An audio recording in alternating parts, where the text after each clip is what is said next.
দেখো, এ সব কিছুই তোমাকে ঘিরে। আজকের লেখা তুমি দেখে নিও, নীরেন্দ্রনাথ চক্রবর্তী। একে একে বানিয়ে তুলবো সব, তুমি দেখে নিও।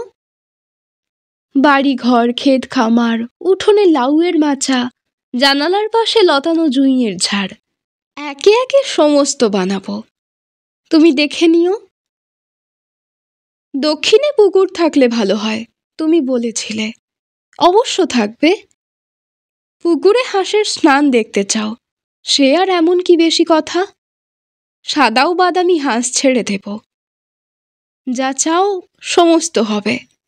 একই সঙ্গে হয়তো হবে না, কিন্তু একে একে সব হবে। ভালোবাসা থাকলে সব হয়। দেখো, সব হবে। যা কিছু বানানো যায় আমি সব দুই হাতে দিনে দিনে বানিয়ে তুলব, তুমি দেখে নিও, দেখে নিও।